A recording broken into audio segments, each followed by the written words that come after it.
My name is Grace Bennett, and the moment I saw him walk through those automatic doors, my hands went numb around the can of cranberry sauce I was scanning. Harold Bennett, my grandfather, the man who owned half the commercial real estate in this county, wearing a cashmere coat that probably cost more than I'd make in 6 months of bagging groceries. He didn't see me at first. Why would he?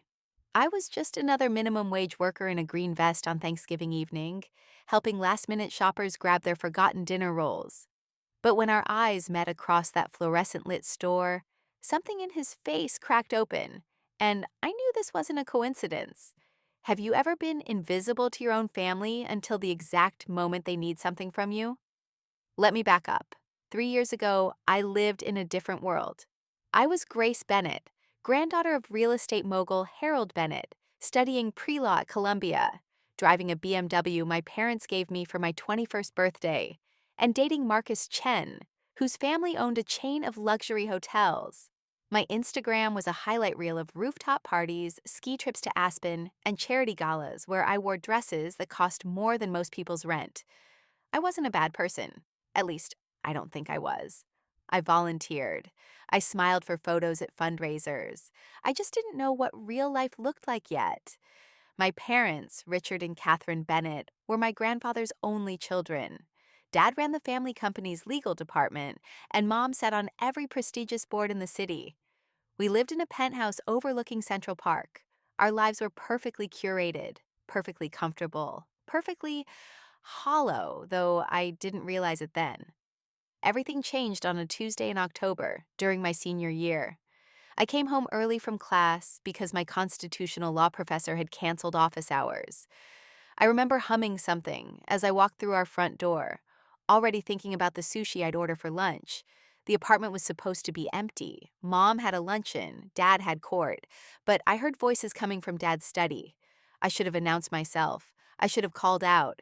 Instead, something in the tone, urgent, almost angry, made me pause, made me listen. "We can't keep hiding this, Richard." That was Mom's voice, sharp and stressed in a way I'd never heard before. "We don't have a choice, Catherine. If the audit reveals what we've done—" "What you've done. You're the one who signed off on those transfers." My heart started pounding. I crept closer to the partially open door. "We both agreed," Dad said, his voice low and dangerous. "We both spent the money. That trip to Dubai, your mother's medical expenses in Switzerland, the renovations on the Hampton house, that all came from the trust." "Harold's trust," Mom whispered. "God, Richard, you've been embezzling from your own father." The world tilted sideways. "It's not embezzling when it's family money," Dad snapped. "I'm his heir. It would have been mine eventually anyway. I just accelerated the timeline." "You stole $3 million. I borrowed $3 million, and I'm going to pay it back before anyone notices." "How? You've been doing this for years. If he finds out, he won't. Not if we're careful. The quarterly audit isn't for another 6 weeks. I've already got Marcus's father lined up to loan us enough to cover the gap. We'll replace it, smooth everything over, and no one will ever know." Marcus? My Marcus. My chest felt like it was caving in. "You involved Marcus's family in this?" Mom's voice rose. "Richard, are you insane?" "Keep your voice down. And no, I didn't tell them why I need the loan. I implied it was for a property investment. Marcus doesn't know anything, neither does Grace." "Grace?" Mom said my name like it hurt. "What are we going to tell her?" "Nothing. She doesn't need to know anything. She's a kid. She'll be fine." I stood there in the hallway, my designer purse slipping off my shoulder, my entire understanding of my family crumbling like a sandcastle in a tsunami. That night at dinner, I watched them, really watched them. Dad carved the roast like everything was normal. Mom asked about my day like she hadn't just discovered her husband was a thief. They smiled. They sipped wine. They lied with their faces. I wanted to confront them. I wanted to scream. But something stopped me. Maybe it was fear. Maybe it was the dawning realization that if I said something, if I forced the truth into the open, my entire life would implode. So I stayed quiet, and I started paying attention. Over the next 3 weeks, I watched Dad make hushed phone calls. I saw Mom drinking more, sleeping less. I noticed Marcus becoming oddly distant, canceling dates, seeming distracted when we were together. One night, I used Dad's computer while he was in the shower. I still knew his password from high school, and found emails between him and Marcus's father, Thomas Chen. Thomas wasn't offering a loan. He was offering a solution, a marriage. The words in those emails burned into my brain. Merge the families. Grace and Marcus were heading that direction anyway. A wedding would cement the business relationship and provide cover for the financial restructuring. Your legal troubles go away, and we gain access to the Bennett real estate portfolio when Harold eventually passes. They were trading me, like a chess piece, like property. Marcus knew, of course he knew. That's why he'd been distant. He was in on it. I felt something die inside me that night. Not love. Love dies slowly, painfully. This was innocence, trust, the belief that family meant safety. I could have run to Grandpa Harold. He would have believed me. He would have protected me. But Dad was his son, his only child. And I knew Harold had already lost his wife to cancer 5 years earlier. How could I be the one to destroy what was left of his family? So I made a different choice. I started building my exit strategy. I began by documenting everything: screenshots of emails, recordings of phone calls when Dad thought I was out. I opened my own bank account at a different bank, one my parents didn't know about, and started funneling money from the trust fund Dad had set up for me, money that was legally mine, into savings. Not much, just enough to survive on if everything fell apart. Then I called Aunt Linda. Linda wasn't really my aunt. She was my mom's college roommate, the only person from my parents' past who'd stayed working class, who'd become a social worker instead of climbing the corporate ladder. Mom always said Linda made different choices, in a tone that meant worse choices. I'd always liked her. Grace? Linda sounded surprised when she answered. We hadn't talked in maybe 2 years. Honey, is everything okay? Not really, I said, and then I told her everything. Linda didn't judge, didn't gasp, just listened. When I finished, she was quiet for a long moment. What do you want to do? She asked. I want to disappear, I said. Just for a while, until I figure out who I am without all of this. You can stay with me, she said immediately. I'm in a tiny apartment in Queens, and I can't offer you much, but that's exactly what I need. The plan crystallized over the next week. I would wait until the wedding pressure became unbearable, which I knew was coming, and then I'd leave. Not dramatically, not with a confrontation. I'd just vanish, let them scramble, let them panic, let Dad face the consequences of his choices without being able to use me as a bargaining chip. The breaking point came sooner than I expected. Marcus proposed on a Friday night at Le Bernardin in front of a restaurant full of our parents' friends, with a ring that probably cost as much as a small house. The whole thing was staged. Photographers, champagne, applause from nearby tables that were clearly filled with people my parents knew. I looked at Marcus across that table, at his perfect smile that didn't reach his eyes, and I saw the truth. He didn't love me. Maybe he never had. I was just part of a transaction. Yes, I heard myself say, because saying no in that moment would have caused a scene, and I wasn't ready yet. But the ring felt like a shackle. That night, I activated my exit plan. I packed one suitcase with clothes and documents: birth certificate, social security card, passport, the evidence I'd gathered. I withdrew the last of my personal savings in cash. I wrote 2 letters, one to my parents, one to Grandpa Harold. To my parents, I wrote, I know everything about the embezzlement, about the arranged marriage, about all of it. I'm leaving because I'd rather have nothing honestly than everything built on lies. Don't look for me. To Grandpa Harold, I wrote something longer. I told him I loved him. I told him Dad had made mistakes, but that I hoped he could forgive him. I told him I needed to find out who I was without the Bennett name, but that someday, when I was ready, I'd come back. I included copies of all the evidence I'd gathered, not to destroy Dad, but to protect Harold. I left the letters on my bed, placed the engagement ring on top of Mom's letter, and walked out of that penthouse at 3 in the morning. Linda picked me up in her beat-up Honda Civic, and we drove to Queens in silence. The first 6 months were hell. I got a job at a diner, then at a grocery store. I waitressed, I cleaned houses. I did everything I'd never had to do before, and I was terrible at it. My hands blistered, my feet ached. I cried myself to sleep in Linda's tiny spare room, which was barely bigger than my old walk-in closet. But something happened in that suffering. I started to wake up. I met real people. Single mothers working 3 jobs, immigrants studying English at night, veterans struggling with PTSD, people who didn't have trust funds or safety nets, who got up every morning anyway and fought for every inch of ground. I made friends. Keisha, who worked the register next to mine and could calculate change faster than the computer. Miguel, the night manager who was putting himself through community college. Mrs. Pak, who owned the Korean grocery on the corner and always slipped me extra dumplings when I came in looking tired.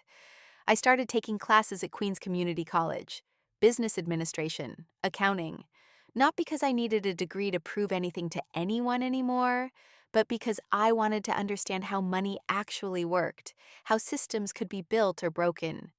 And slowly, painfully, I started to become someone new, someone real.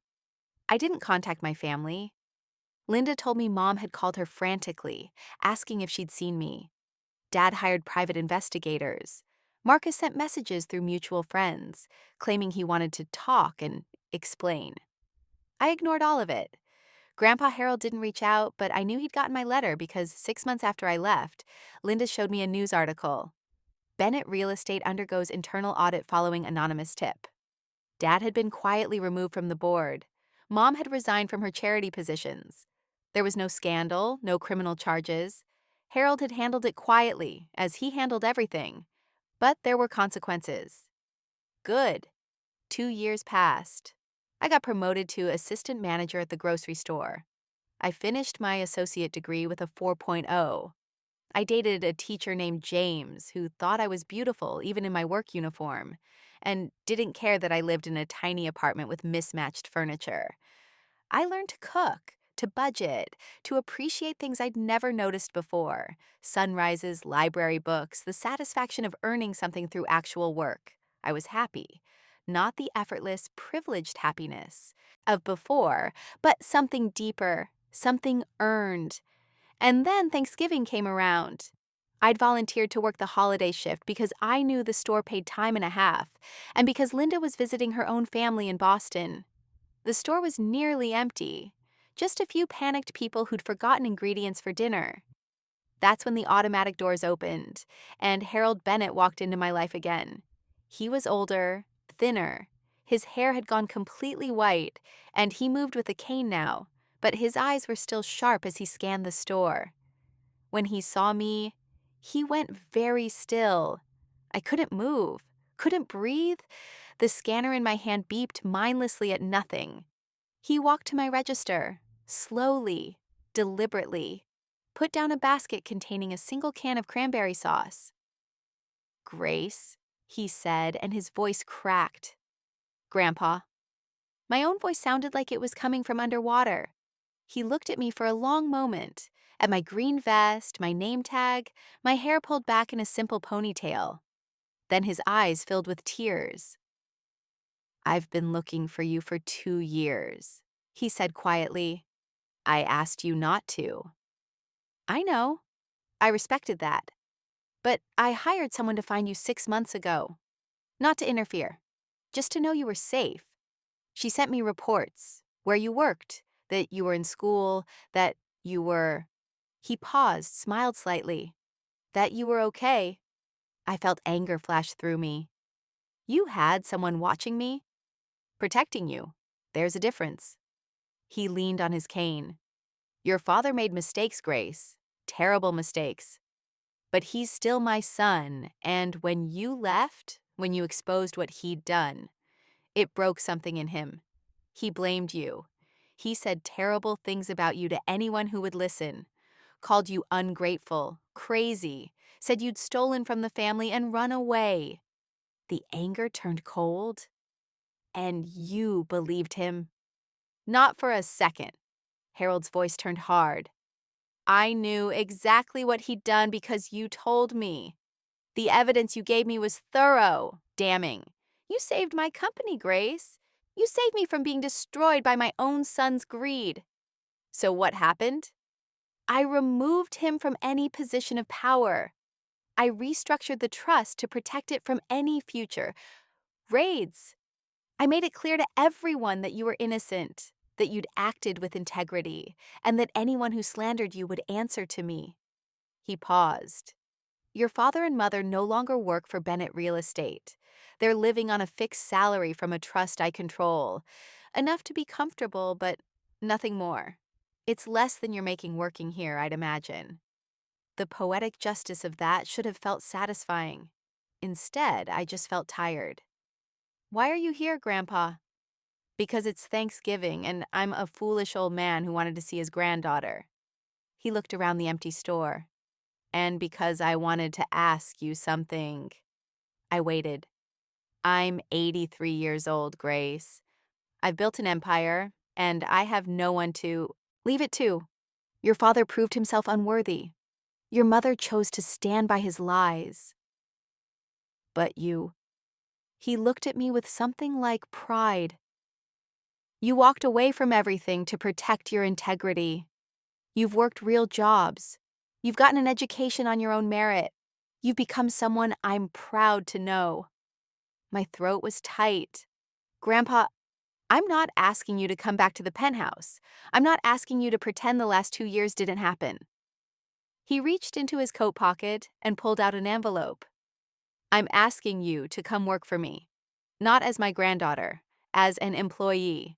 You'll start in the accounting department, entry level. You'll work your way up based on merit, just like you have here.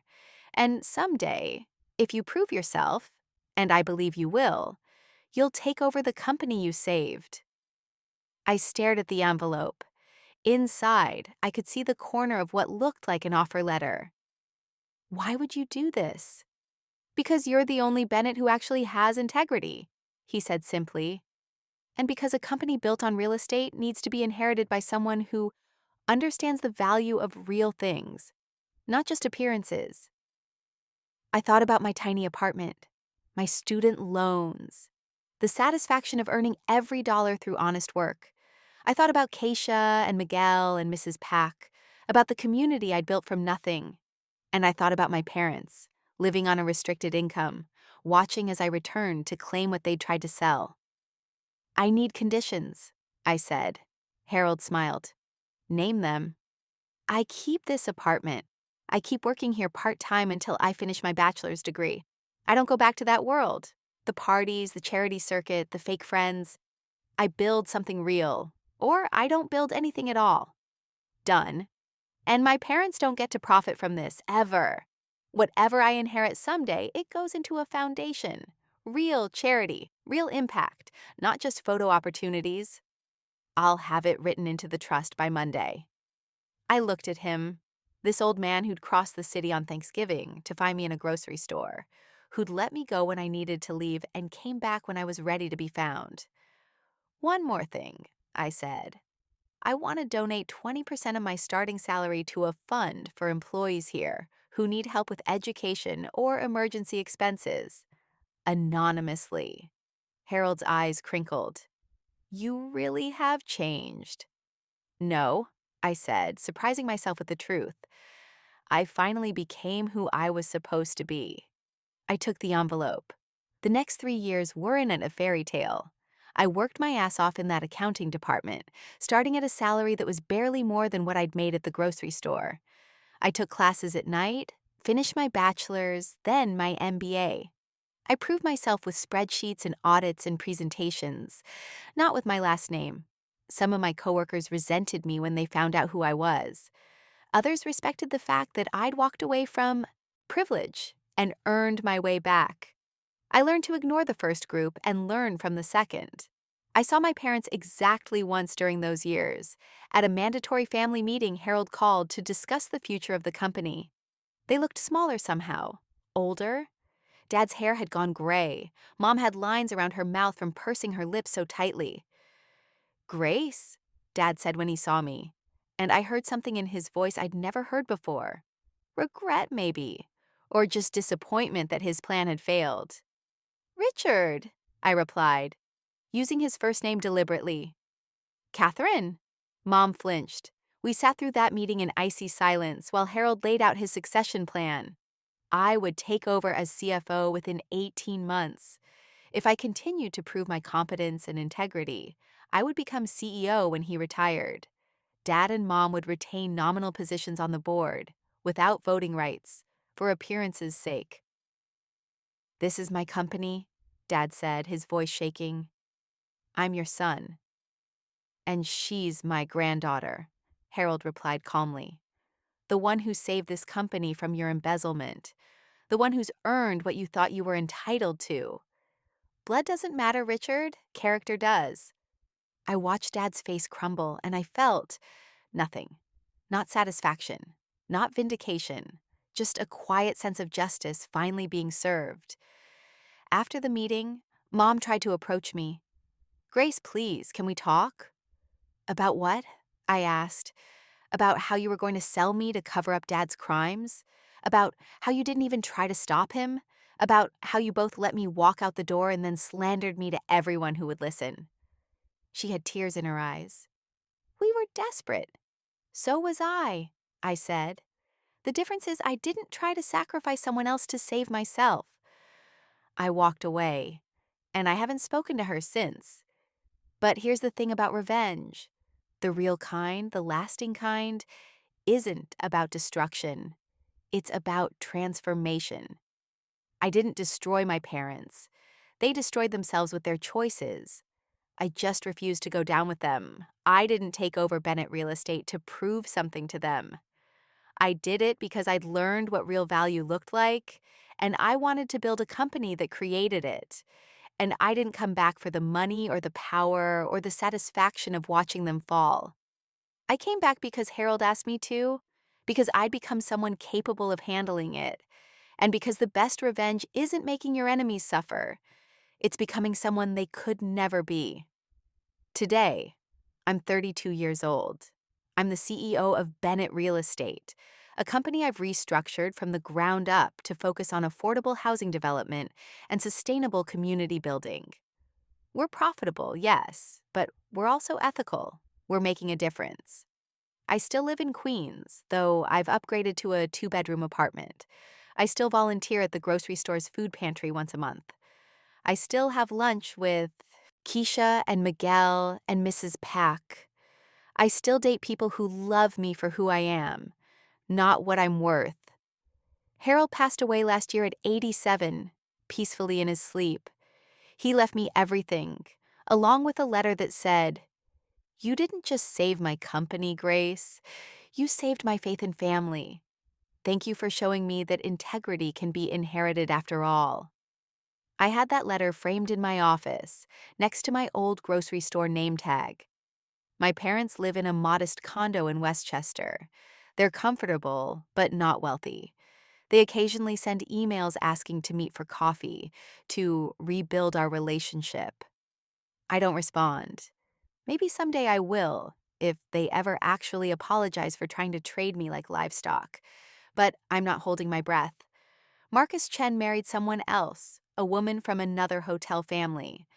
I saw the wedding photos on social media, big, lavish, perfectly staged. I felt nothing but relief that I wasn't the one in that dress.